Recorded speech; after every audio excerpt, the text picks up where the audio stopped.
Hola, ¿qué tal hermanitos? ¿Cómo están? Mi nombre es Gaby Liaoud y bueno, vamos a seguir platicando del libro de los espíritus del maestro Allan Kardec. Vamos a platicar de los tres reinos, los minerales y las plantas. ¿Qué podemos pensar de esa división de la naturaleza que está en tres reinos? O bien en dos clases, que son los seres que son orgánicos y los seres que son inorgánicos. Algunos conceptúan que la especie humana es una cuarta clase. ¿Cuál de tales divisiones es la correcta? Bueno, todas las divisiones que han hecho son buenas, depende del punto de vista que le queramos adoptar, y en su aspecto material solo hay seres que son orgánicos e inorgánicos. Desde el punto de vista moral, en cambio, existen evidentemente 4 grados, ¿sí?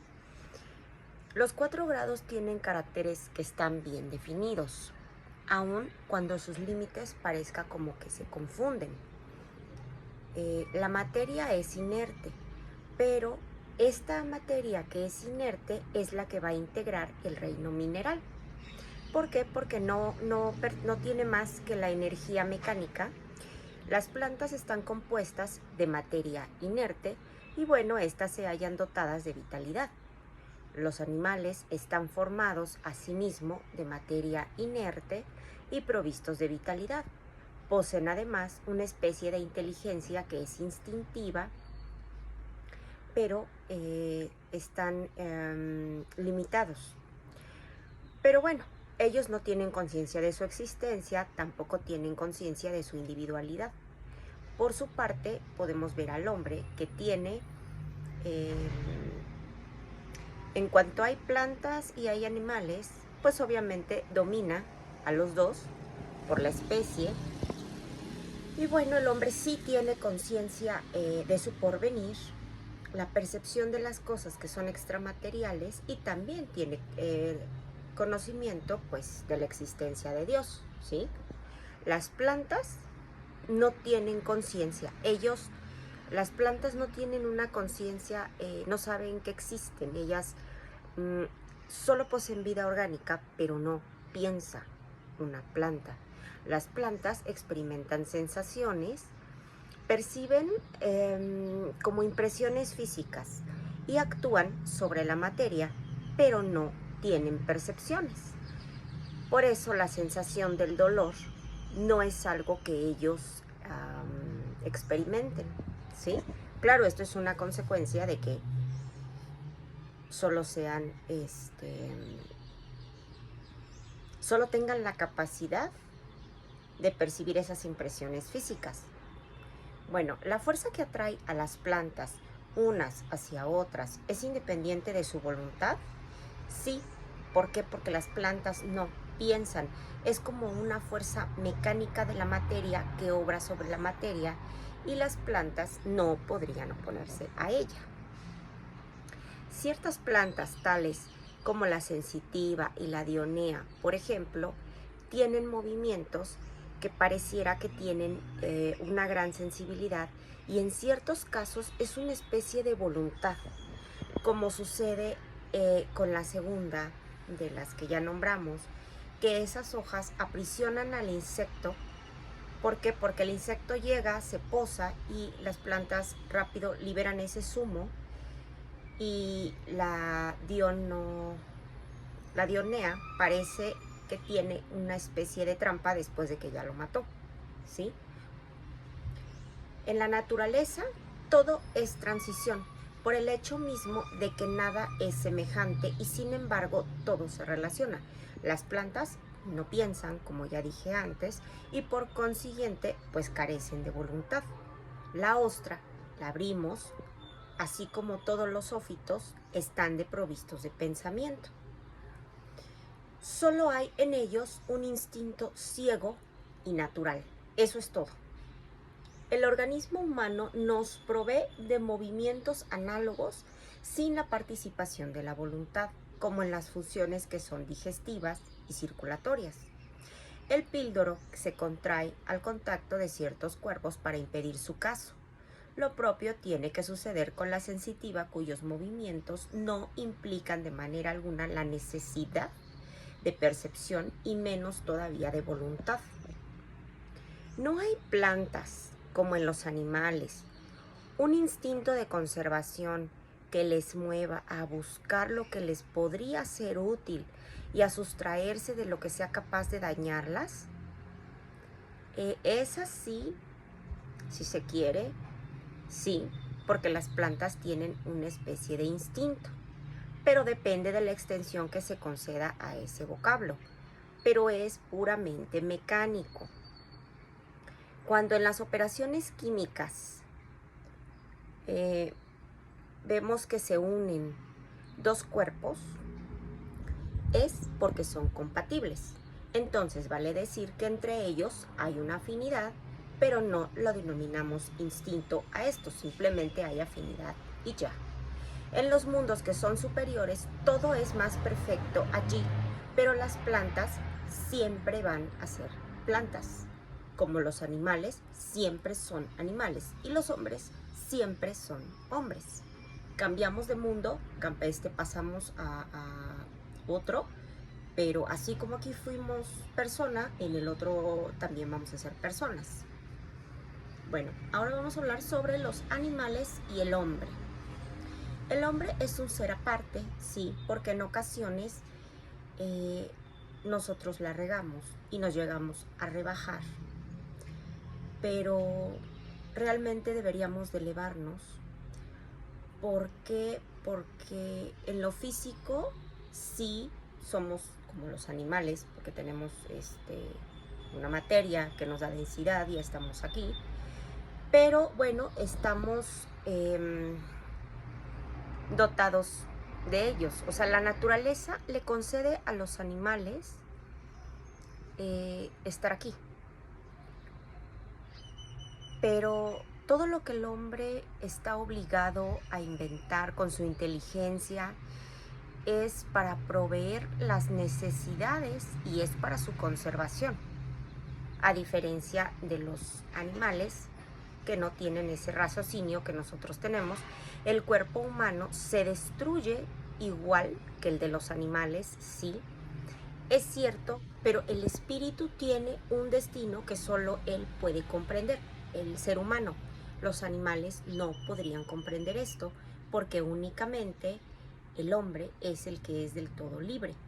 Además del instinto, no se podría negar a ciertos animales el hecho de que realizan actos que son liberados, que denotan una voluntad de obrar en determinado sentido o conforme las circunstancias que se les estén presentando en ese momento. Hay en ellos una especie como de inteligencia, pero ese ejercicio se va a concentrar con más exclusividad en los medios para poder satisfacer esas necesidades físicas y poder proveer su conservación. No existe en ellos ninguna creación, ninguna mejora alguna, porque por mucho que sea el arte que admiremos en sus trabajos, ¿sí? Lo mismo que hacían en antaño, siguen haciéndolo en la actualidad. Ni mejor ni peor, según sus formas y proposiciones constantes e invariables. Si alguno de ellos son susceptibles de cierta educación, su desarrollo intelectual es confiado en todos los casos dentro de esos estrechos límites que se debe a la acción del hombre sobre una naturaleza flexible, porque no hay ningún progreso que realicen por sí mismos. El adelanto es efímero, ese adelanto es individual, por cuanto el animal, librado a sus propios recursos, no va a tardar en volver a colocarse dentro de los lindes trazados por la naturaleza. ¿Sí?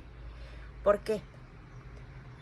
¿Por qué? Porque los animales tienen un medio para comunicarse entre ellos, sí, se expresan recíprocamente y ellos hablan entre ellos más de lo que nosotros pensamos, pero el lenguaje se limita, igual que las ideas, a las necesidades que ellos tienen, ¿sí? Existen animales que no tienen voz, no poseen entonces lenguaje, puesto que entre los irracionales existe la vida de relación, dispone de medios para advertirse del peligro y expresar las sensaciones que están experimentando.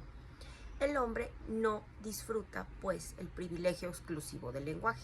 No nada más nosotros lo tenemos, también lo tienen los animales. Pero el de ellos es instintivo y se halla constreñido en el círculo de sus necesidades, de sus ideas, en tanto que el hombre es perfectible y se presta para expresar todas las concepciones del intelecto, ¿sí? En efecto, los peces que emigran en masa, así como las golondrinas que obedecen al guía, que las va conduciendo, deben tener unos medios, obviamente, para poder advertirse del peligro, entenderse y poderse poner de acuerdo. Quizá sea por la vista más penetrante que les permite distinguir las señales que se hacen. ¿Acaso el agua sea el vehículo que les transmite determinadas vibraciones?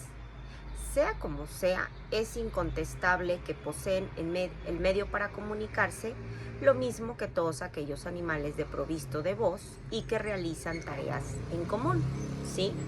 Pero su libertad de acción está limitada a las necesidades que ellos tienen y no es posible que la comparemos con la que tiene el hombre, puesto que aquellos son muy inferiores a este y no caben los mismos deberes. ¿Cuándo vamos a imaginar que un hombre va a tener los mismos deberes que una golondrina o que un atún, por ejemplo? Su libertad se restringe en los actos de la vida material. ¿A qué se debe la aptitud de ciertos animales de imitar el lenguaje humano? ¿Por qué esa facultad se encuentra más bien en las aves que en el mono? Por ejemplo, cuya conformación posee más analogía con la del hombre. La conformación particular de los órganos vocales secundada por el instinto imitativo. El gnomo imita los gestos. Algunos pájaros imitan la voz. Ese principio es un alma similar a la humana. Es también un alma, sí, si nosotros así lo queremos llamar, pero ello depende del sentido que se le dé a esta palabra. Pero es inferior a la del hombre, obviamente, es evidente. Hay entre el alma de los irracionales y el alma humana tanta distancia como la que existe entre el alma del hombre y Dios. El alma de los animales conserva después de la muerte su individualidad, eso es cierto, ya lo hemos platicado antes, y la conciencia de sí. La individualidad sí la van a conservar los animales, eso es cierto, pero no van a tener esa conciencia de su yo, eso ya no. La vida inteligente va a estar en un estado latente, así permanece. El alma de los irracionales puede elegir encarnar en un animal más bien que en otro. No, eso no se puede, porque como dije antes, un animal siempre va a ser animal y un hombre siempre va a ser hombre. Es una especie de erraticidad la suya, puesto que no está unida al cuerpo, pero no es un espíritu errante porque está aquí encarnado. El espíritu que está errante es un ser que piensa, obviamente, y obra por su libre voluntad. Recordemos que es el libre albedrío, y el de los animales es distinto porque ellos no poseen esa facultad. El atributo del irracional, o sea, del animal, es clasificado después de la muerte por los espíritus a quienes les compete esta tarea y casi de inmediato se les utiliza. No tienen los animales oportunidad de entrar en contacto con otras criaturas. Los animales siguen como los hombres una ley que es progresiva, y de ahí que en los mundos superiores donde los hombres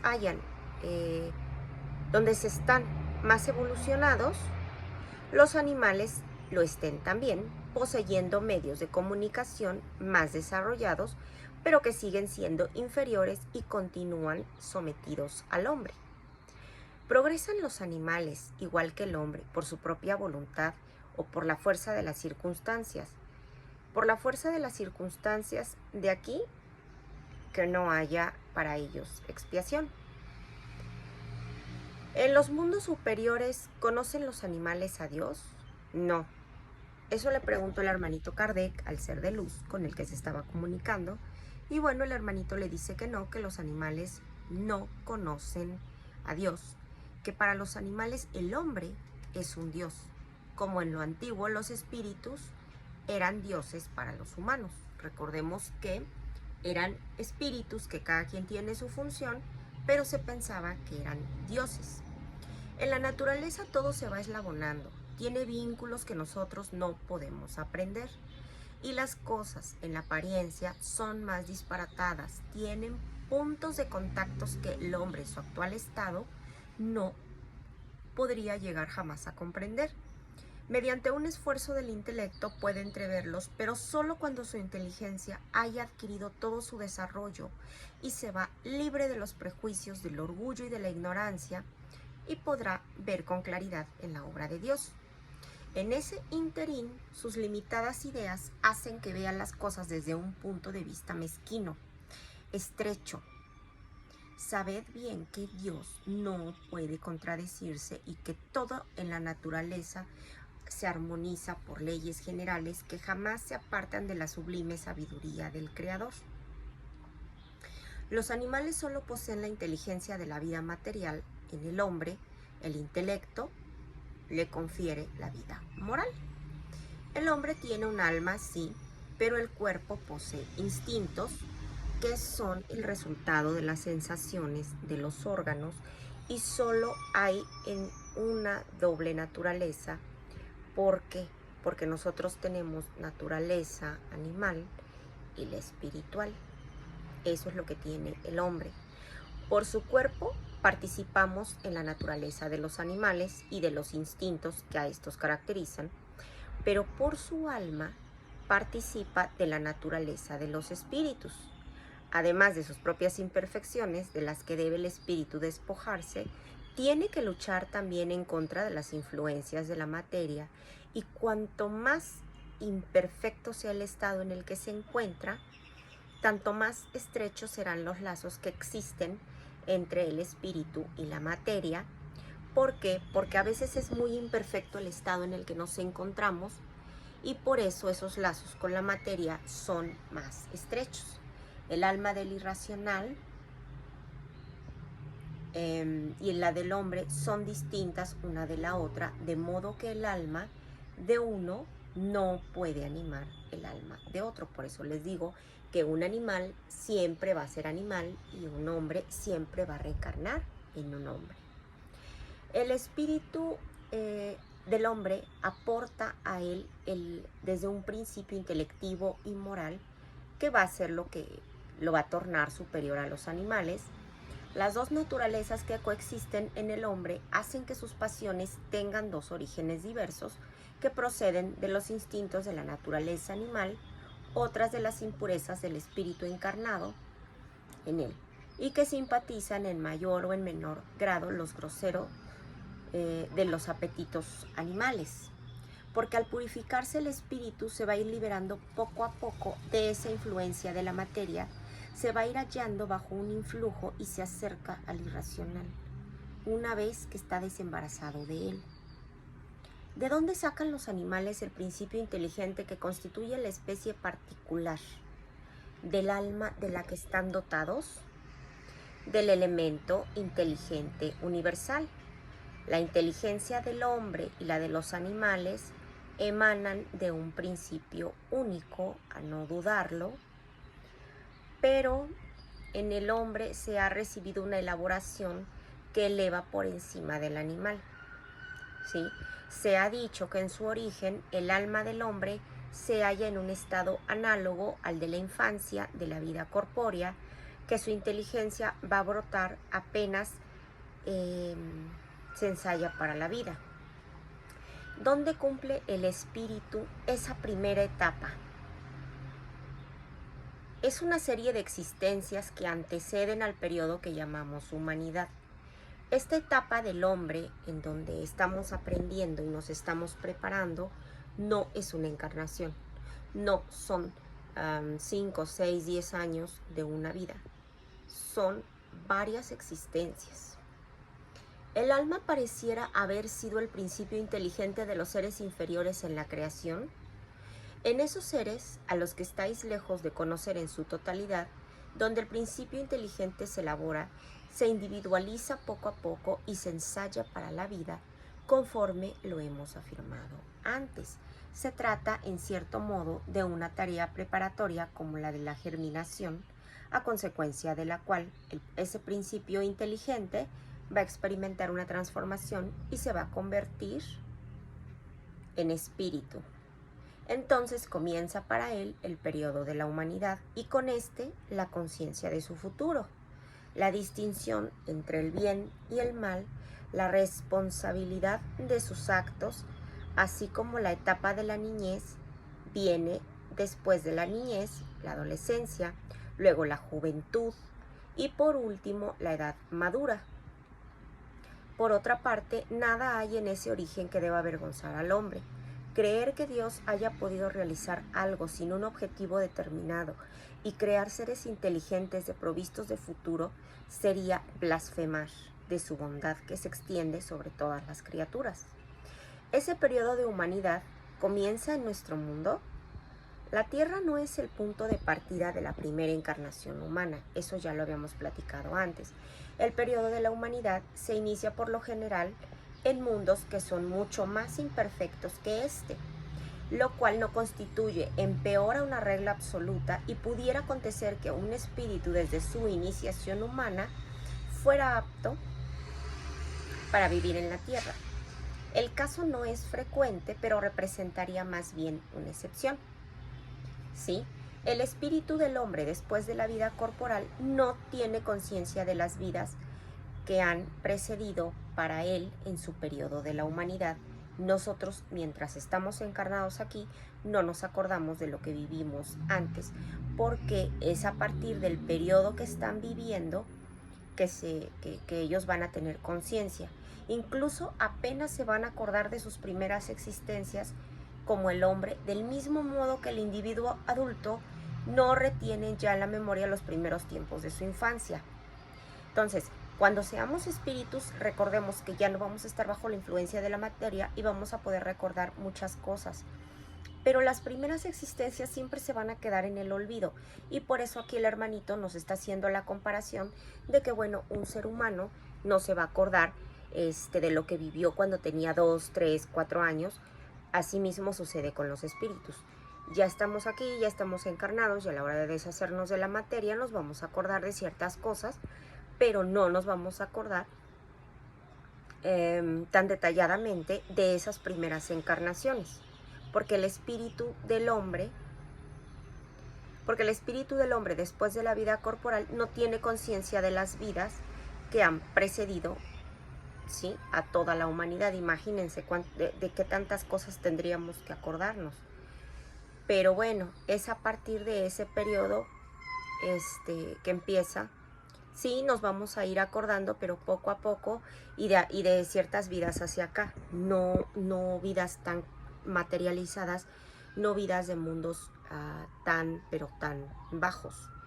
Una vez que hemos entrado en el periodo de la humanidad, ¿conserva el espíritu huellas de lo que antes era? Vale decir, vestigios del estado en el que se encontraba durante el periodo que pudiéramos denominar prehumano. Según la distancia que se separe entre ambos periodos y el progreso realizado durante algunas generaciones, puede tener un reflujo más o menos pronunciado de su primitivo estado, porque nada en la naturaleza se hace por transición brusca. En todos los casos tenemos eslabones que unen los extremos de la cabeza, de los seres y de los acontecimientos. Pero tales huellas se van borrando con el desarrollo del libre albedrío. Los progresos iniciales se van operando con lentitud porque no son todavía secundados por la voluntad. Sigue después una progresión más rápida, sí, a medida que el espíritu va adquiriendo una más perfecta conciencia de sí.